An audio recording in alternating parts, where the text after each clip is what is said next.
Now at 9, a look at the latest numbers of building permits issued by the City of Joplin. Plus, how a surplus clothing sale in Carl Junction is benefiting children in the foster care system. President Biden could be gearing up to announce his re-election campaign as early as next week. I'm Jackie Heinrich at the White House. I'll have the details coming up. The 4 states' most watched news starts now. Thank you all for joining us tonight. I'm Jalen Banks. A Northeast Oklahoma man is indicted in the death of an infant.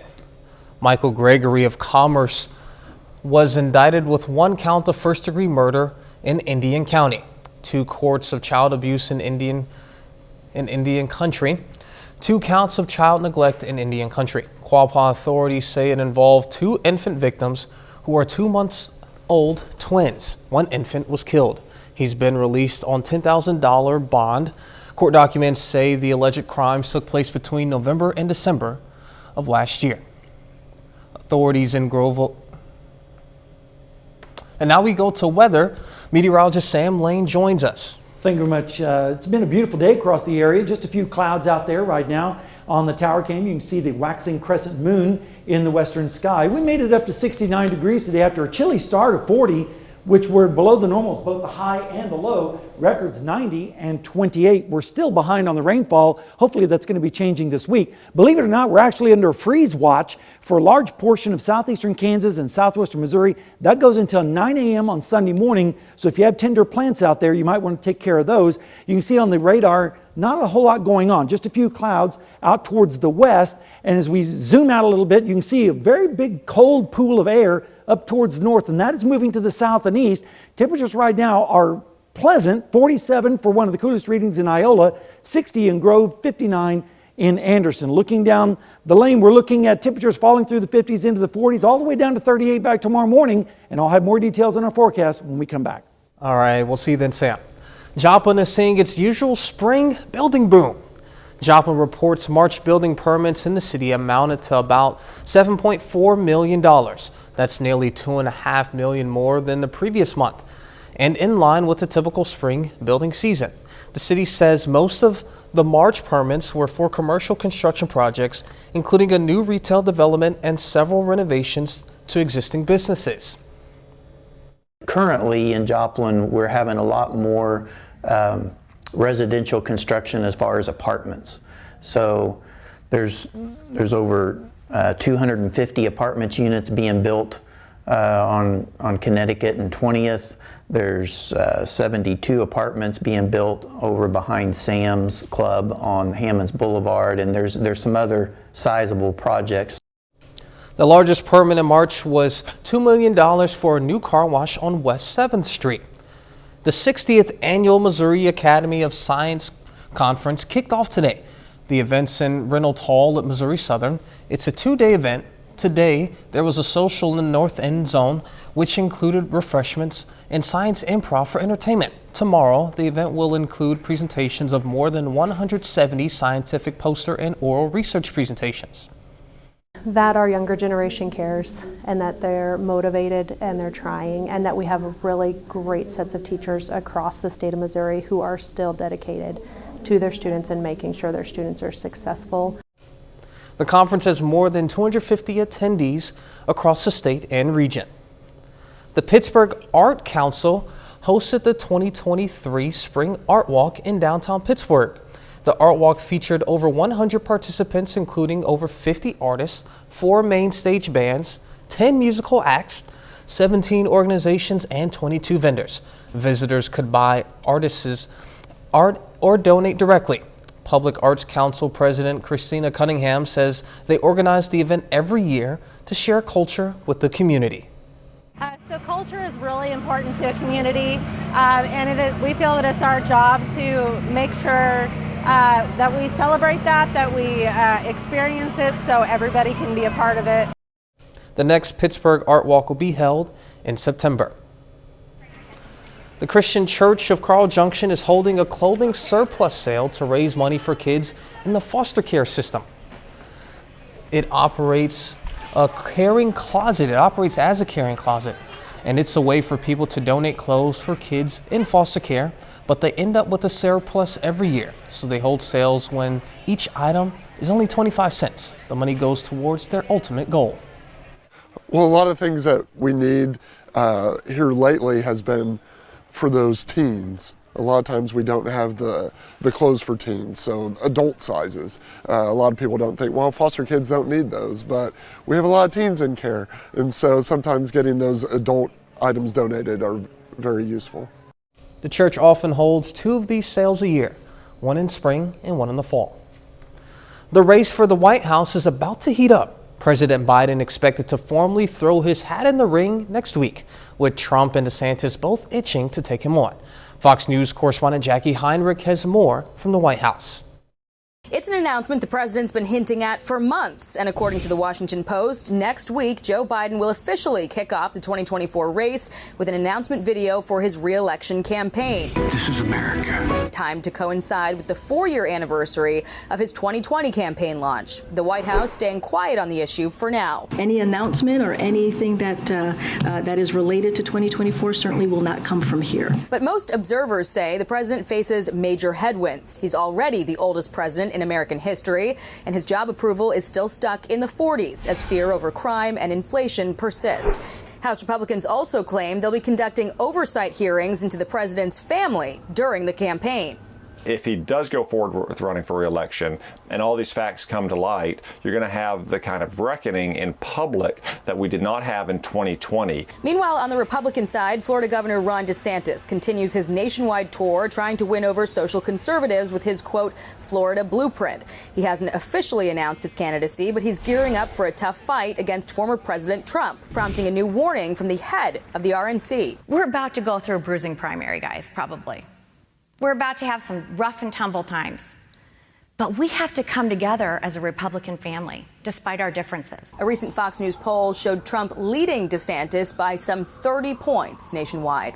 At the White House, Jackie Heinrich, Fox News. Coming up, the Supreme Court makes a decision. The future of abortion pills is now in the courts. I'm Caroline Shively outside the Supreme Court. I'll have details coming up. The Supreme Court rejected lower court restrictions on the abortion drug mifepristone in a ruling Friday night. The case, however, has a long way to go before it's settled. Fox News correspondent Caroline Shively reports from Washington. Just hours ahead of a midnight deadline, the Supreme Court ruled women would retain full access to mifepristone as a lawsuit against the abortion drug makes its way through the courts. It's a victory for the White House and the Food and Drug Administration. This is a medication that has been used safely by over 5 million women in the United States to safely terminate pregnancies. In a statement Friday night, President Biden said he would continue to stand by the FDA's evidence-based approval of the drug. Anti-abortion demonstrators outside the court said they'll fight against it. Many people misunderstood that when Roe v. Wade was overturned, that was it. That was just a starting line. The case made its way to the nation's highest court by way of Texas. Earlier this month, a federal judge there ruled the FDA's approval of the drug in the year 2000 was improper. The judge scheduled a ban on access to the drug, but the Supreme Court intervened before it was implemented. The case returns to the Fifth Circuit Court of Appeals for oral arguments next month. The court has a rather tough problem in front of it. It has a matter of great importance to people around the country. It has a claim that these rules are invalid because of how they were promulgated, but it also is very cognizant of how sensitive this issue is. The case could make its way back to the Supreme Court as early as this summer. In Washington, Caroline Shively, Fox News. A new study says taking sleeping pills could help prevent Alzheimer's disease from ever developing. The researchers at Washington University, St. Louis, say taking high doses of suvorexant, a prescription medicine, showed sharp drops in Alzheimer's-related proteins. Alzheimer's happens to build up of abnormal proteins in the brain. The scientists are still studying whether long-term use will ward off cognitive decline. The results don't conclude people should take suvorexant nightly to prevent Alzheimer's. And Sam is next with a complete look at the forecast and later. Pittsburgh baseball looks to get back to the wins taking on Carl Junction. We'll have highlights in sports.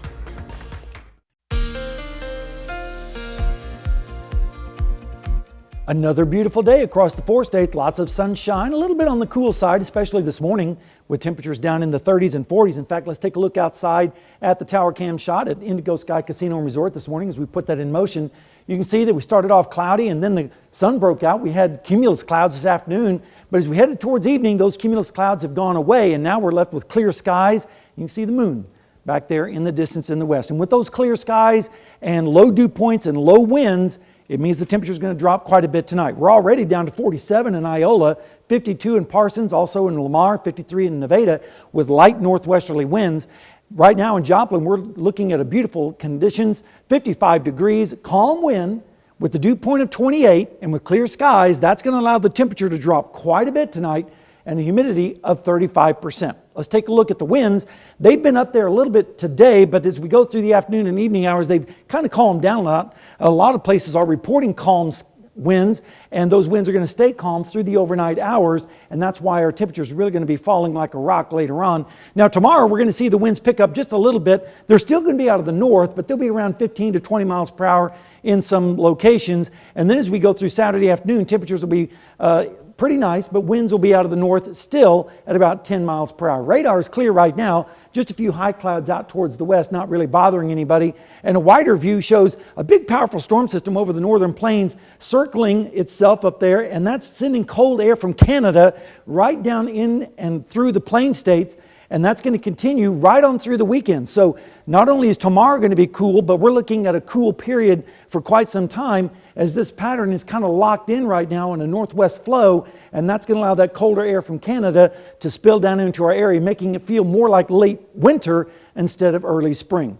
Temperatures tonight are going to be dropping down into the 30s in many locations, including Yates Center with 34, 38 in Nevada, a little bit warmer down to the south where they'll be in the 40s. Tomorrow afternoon, partly cloudy skies with highs in the mid-50s with northerly winds continuing. Rain showers down in Oklahoma are going to be possible. Then as we go through Saturday night into Sunday morning, take a look at these lows. In the 30s, lower 30s, freezing across the area. 32 in Stockton, 30 in Fort Scott. Wouldn't be surprised to see some upper 20s in some of those sheltered valleys. So definitely cover up the tender plants. Then as we go through Sunday afternoon, looking pretty nice. Northeasterly winds with highs in the upper 50s to lower 60s across the area. Then as we go into Monday, we're going to see some clouds up towards the north in the morning with lows in the 40s across the area, 30s up towards the north and east. Then as we go through Monday afternoon, we're going to see those clouds increase and showers moving in from the west as we go towards Monday night into Tuesday, and that's going to keep temperatures cool in the 40s for Tuesday morning. And then Tuesday afternoon, heavier rain likely down to the south in Oklahoma and Arkansas, 40s and 50s across the area. So a little bit of a chilly day. Then as we go into Wednesday, the rain showers still continue with highs only in the mid-50s. How about the next 7 days? Well, it's going to be chilly. 56 tomorrow, 32, which would actually be a new record for Sunday morning. So a record-setting low, 58 on the afternoon, and then showers move in Monday, Tuesday, Wednesday, Thursday, and Friday. Now, it's not going to be raining the whole time, but there'll be scattered showers here and there with highs in the 50s and lows in the 40s. So it looks like we're going to have to wait on those swimsuits a little bit longer. But to break that drought, we're definitely going to need those 5 days. That's exactly right, and hopefully that's exactly what's going to happen. All right, thank you, Sam. People across parts of central Oklahoma are cleaning up after storms caused widespread damage Wednesday night. At least 8 tornadoes reportedly touched down, leaving 3 people dead. Amanda Slee reports. There's a lot of damage. This tornado seems to have been on the ground for quite a while. Just looking at my map as we drove the destruction through town, it seems to have been on the ground for at least 6 miles. Some areas dealing with downed trees, other areas much more. But everyone I've spoken to says this is the worst one they've been through.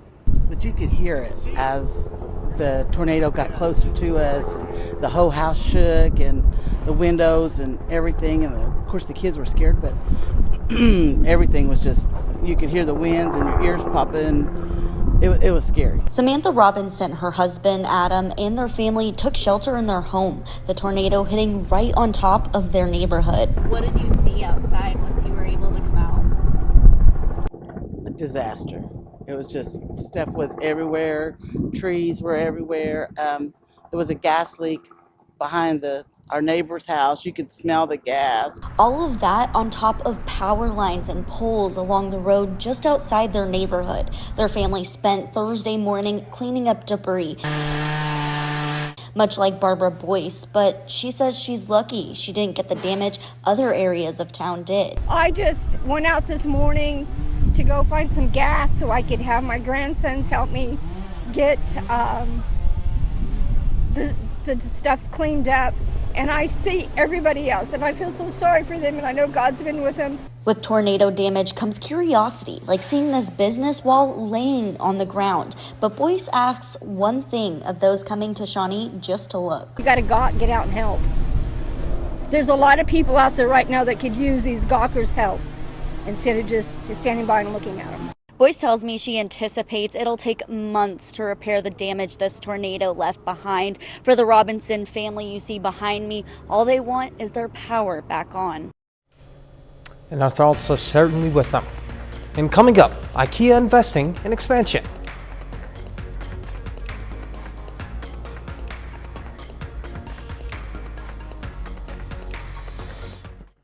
With a number of big-name retailers struggling, one home good giant is assembling an expansion. Fox News business correspondent Jeff Flock is in Pennsylvania with the story. If you've never been to an IKEA store, be prepared to be amazed, largely by the enormity of it all. And if you don't have one near you, well, that could be changing. Take a look at what IKEA has in mind. A $2 billion investment in the United States. Success in the U.S., they say. They'll build 8 new stores, largely in places where they're not now, maybe in the South, and 9 what they call plan and order locations, where you can plan your home renovation and then order everything you need. 2,000 new jobs. The company's saying the U.S. is one of our most important markets, and we see endless opportunities to grow there.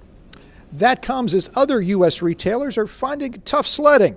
Bed Bath & Beyond, according to the Wall Street Journal, is about to become Bed Bath & bankruptcy. They say it could happen as early as the weekend. They will join several other U.S. retailers that have already filed Chapter 11, among them Party City, some other home goods purveyors, as well as a pet store chain, and Performance Power Sports, which sells RVs and motorcycles. Doesn't speak well for the vacancy rate in the U.S. in office buildings. Currently, it's about 12% vacant. And in specific markets that thought we're going to be back to pre-pandemic levels, well, doesn't look like they're going to make it. San Francisco, 6% vacant pre-pandemic, now 16%. New York City was 8% before the pandemic, now 12%. Philadelphia has actually done pretty well. IKEA finding success in pretty much selling everything from candles to kitchen cabinets. The great thing about it here is that whatever you buy, it's right here for you to take home the very same day. In Conshohocken, Pennsylvania, I'm Jeff Flock with the Fox Business Network. Up next, we'll learn the story behind these ducks taking a tour of an Ohio elementary school. Get ready for some cuteness. A Springsboro, Ohio elementary school had special visitors take a tour of the building this week. A family of ducks. The mother duck is no stranger to the school. For the past 5 years, she's made Clear Creek Elementary School's sensory garden her home. She uses the outdoor garden space to build nests and lay her eggs. This year, the school relocated the mother duck and her 12 ducklings to a wooded space behind the school to give them a less confined space. 30 more minutes of news, weather, and sports coming your way. Some Carthage Elementary School students get a lesson on economics by selling goods made of paper. Plus, a qualifying event for the United States Team Roping Championships kicks off in Carthage.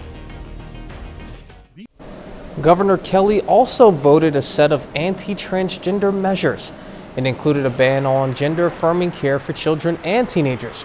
Republican lawmakers who pushed for the bans appear to have the votes to override most of her actions. The governor rejected restrictions for transgender people using some restrooms, locker rooms, and other public facilities, among other rules. Some kids at Steadley Elementary in Carthage have been learning the ropes of business. Third grade students have been making paper goods to sell at their own stores. Those goods were sold today in classes. It teaches them about economics. They've been writing slogans and will be filming their own commercials. But at this time of the year, it takes a lot of time and energy to keep the kids engaged, keep them on their best behavior. So this is hands-on. It's just real life learning, and so it's fun for them, and it makes my job easier as well. Once the students sell their goods, they'll complete a cost analysis breakdown. The Southwest Missouri Classic kicked off today at Lucky J in Carthage. It's a qualifier for the United States Team Roping Championships. The objective of roping is to throw a rope with a loop around the head, horns, or legs of an animal and prevent it from moving. It's all based on the size and age of the animal. At the Classic, participants had to rope 4 cattle. Each team has a header and a heeler. The header is the roper who puts the rope around the head of the calf, and the heeler ropes the back legs.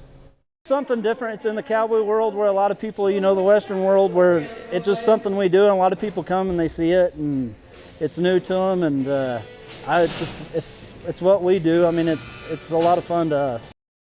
The header gets a handicap based on how long it takes for the header to get the rope on the calf. Same with the heeler. The score for the header and heeler are added to get the team score up. The event lasts until Sunday. Thousands celebrated the legalization of recreational marijuana in Missouri. Mark Polos has more on the first ever 420 Fest in Riverbend.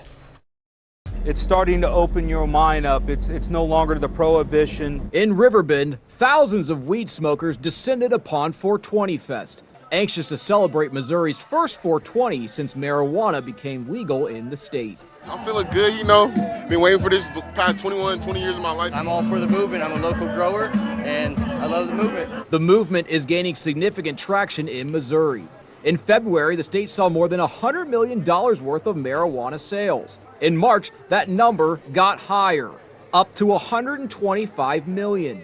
The demand even created fear of a shortage. We talked to the vice president of retail at From the Earth Dispensary, and he said the fears of a shortage will soon be gone. Honestly, it's significantly busier than we were expecting. When it did in November go vote for recreational, there wasn't really a lot of time for some of these cultivators to prepare to really scale up.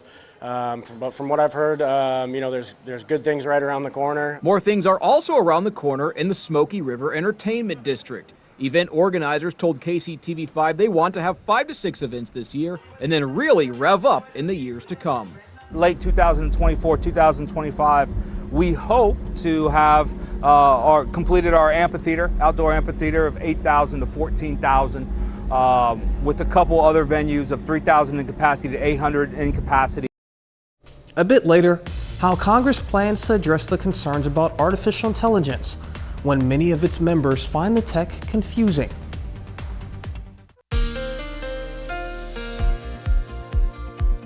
Well, friends, we started out chilly this morning with temperatures in the 30s and 40s, and it looks like the chilly air is going to be with us through the weekend. Right now at Indigo Sky Casino and Resort in Seneca, Missouri, you can see mostly fair skies and a bright Venus out there in the western sky this evening.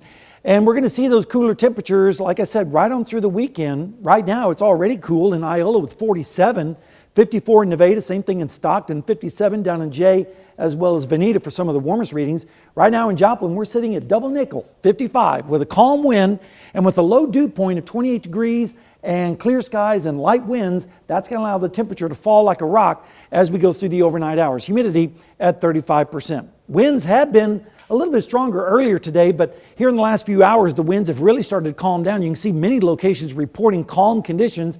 And with those calm winds and clear skies and low dew points, we're going to see temperatures dropping down into the 30s in many locations, especially up towards the north. In fact, there's a freeze watch in effect for a large part of our area. Tomorrow, we're going to see winds coming still out of the north, a little bit stronger, around 15 to 20 miles per hour at times. But as we go through the afternoon, the winds will start to slacken off a little bit as high pressure builds in from the north. And by Sunday morning, they'll be basically calm across the area. Radar is clear right now. We just have a few high clouds out towards the west. really not going to impact us that much. You can see most of that is down into Oklahoma. All of this is spinning around an upper level low and surface low across Minnesota, and that's pulling down cold air from Canada, and that's going to be the pattern for quite some time. In fact, looking at the long range, this northwesterly flow pattern is going to be in place for several days, and so we're going to see the continuation of colder air coming down from the north, making it feel more like late winter instead of early spring. Temperatures tonight are going to drop down into the 30s, especially up towards the north, like Chanute with 35, 34 in Yates Center, and 40s elsewhere. Then on Saturday afternoon, partly cloudy skies, cloudy down to the south. Highs should still make it into the mid-50s, with most of the showers staying down to our south. Then take a look at Sunday morning. Lows right around or just below freezing in many locations. Wouldn't be surprised to see some sheltered valleys get into the upper 20s with light and variable winds. And as I said, there is a freeze watch in effect for southeastern Kansas and southwestern Missouri. Record low for Sunday morning, in fact. Then Sunday afternoon, the sun comes back and temperatures warm into the upper 50s to lower 60s. Then we start to see the clouds coming back into our picture as we move into Monday. Monday morning, a little bit milder with south winds and lows near 40. Then on Monday afternoon, we're going to see the clouds increase from west to east and showers developing, especially across central Kansas, but those will start to migrate into our area as we go into Tuesday morning with showers a pretty good bet across the area with lows in the mid-40s. The showers stay with us on Tuesday afternoon, especially down to the south, with highs in the 40s and only 50s. So it's definitely going to be much cooler as we go into the work week. And then on Wednesday, the showers still remain with temperatures in the 50s. Here's the next 7 days. Chilly, especially this weekend. Record low on Sunday morning with a low of 32. And then Monday, Tuesday, Wednesday, Thursday, and Friday, showers around with temperatures only in the 50s and lows in the 40s. And extending that out, we finally start getting into the 60s by next weekend. But it's going to be a little bit of a chilly forecast this week. Yeah, absolutely, compared to what we've already had. That's right. All right, thank you, Sam.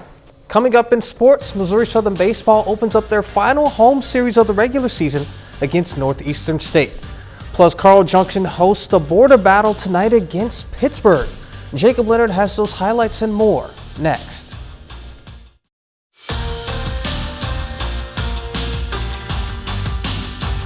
Well, the Missouri Southern Lions are tied for first place in the MIAA with just 6 conference games remaining. The Lions are 21-6 in the league, even with Central Missouri at the top of the standings. Tonight, Missouri Southern kicks off their final home series of the regular season, hosting Northeastern State. Southern on a 6-game winning streak coming into the night. Now we're tied at 2 in the 5th. That's when the game gets fun. Tragan Parker, you already know he's a Webb City kid by now, hammers it up and out to right center. Solo homer for Parker. That is just the start. Next pitch. Henry Kuziak really catches all of this one. Out to dead center. Kuziak makes it back-to-back jacks for Southern. They're up 4-2. Bases loaded now for Will Doherty. He delivers a liner into left. Ethan Clark home easily. Garrett Rice dives in after him. RBI single for Doherty. And it's 6-2. Next batter, Drew Davis, bounces it back up the middle. Matt Miller hustles in. Now it's 7-2.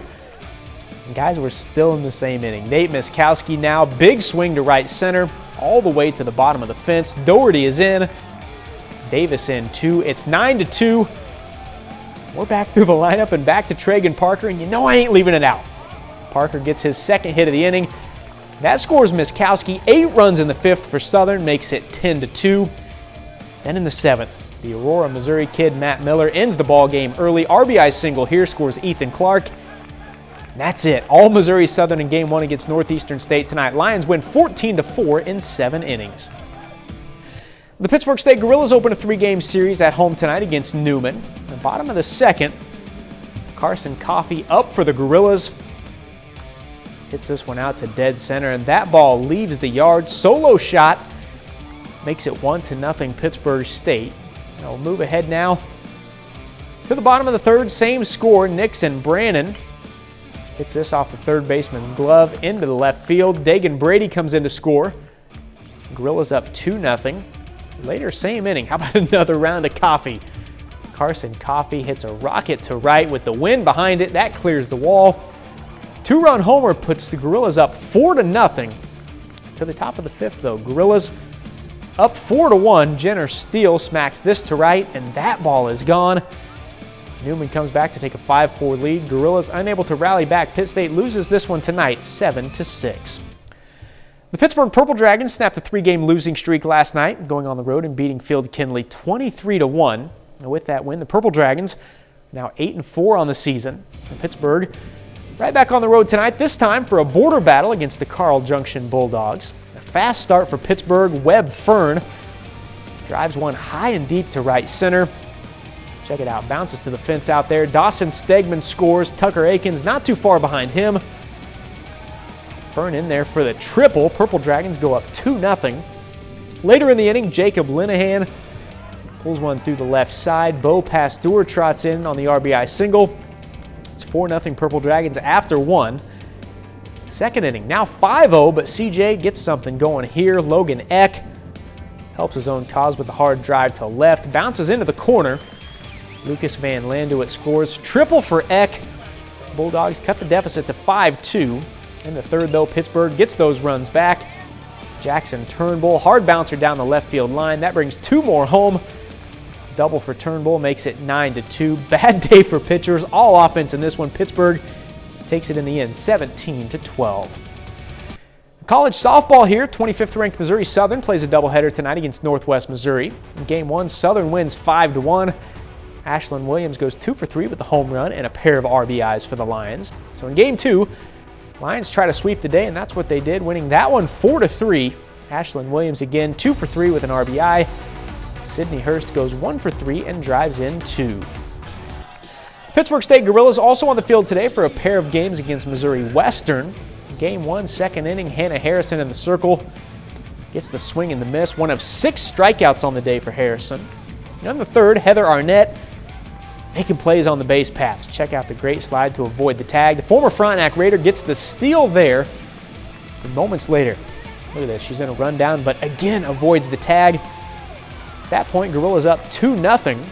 Next inning, another local kid, former Columbus High School standout Gracie Sullivan, drops it into center. That scores Kiana Pellegrino.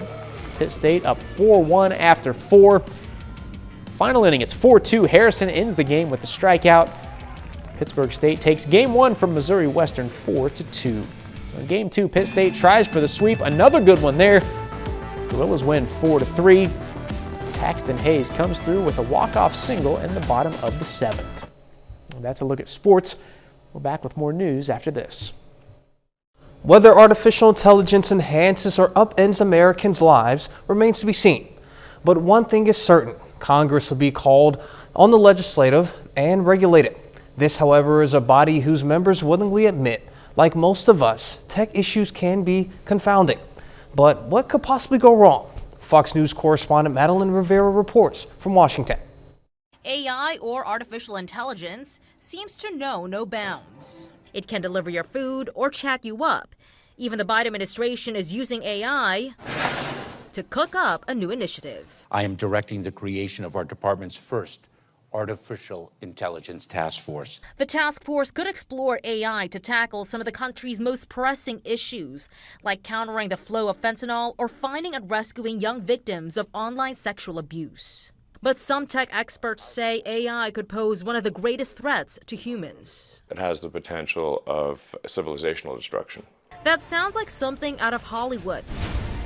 However, in real life, it may be up to Congress to rein in AI, and some lawmakers admit they have some catching up to do. My understanding of AI on a scale of 1 to 10 is about a 5. I put my knowledge on a scale of 1 to 10 at about a 1.5. The only member of Congress with a PhD in physics, Representative Bill Foster, has a solution to overcome the learning curve. What you do need is to have at least 1 or 2 members in the room when important decisions are being made that do understand the technical details. Without regulation, Foster says companies will ultimately have to decide how to deal with the emerging technology, which could have negative consequences. This is a problem that we're going to be dealing with for generations, but we cannot respond to it by breaking up into little tribes. The DHS says its AI task force will also examine the technology's potential harms.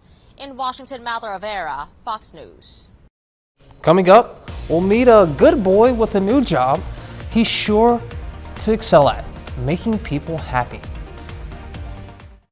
It's really hard not to smile around a cute and cuddly canine.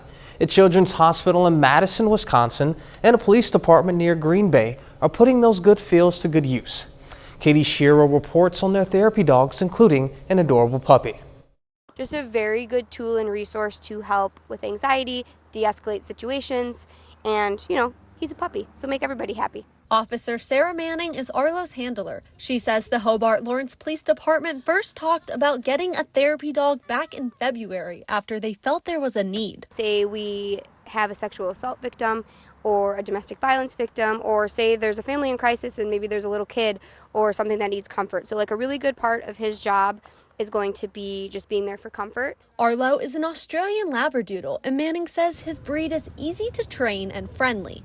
Right now, Arlo is less than 10 weeks old, and though he's tiny, he'll be about 45 to 50 pounds when he's fully grown. Perfect size for cuddles. Manning says there's a rise in police departments using therapy dogs. She says it's because they can ease anxiety. Katie Markowski is a child life specialist at UW Health Kids and says similar to the police department, they are starting to use dogs more as a form of therapy because they have the same benefits of helping children feel comfortable and stressed. Dogs are friendly, and in an environment when kids are seeing humans come into their room that they haven't met before, a dog is not threatening, and it's friendly, and it wants to visit with them and be pet and show them their cool little tricks and start to build a relationship that feels really safe and comfortable. Markowski says most people in the hospital seem to respond better to dogs when seeking comfort for surgeries, treatments, and care. And Manning says the response to Arlo from the community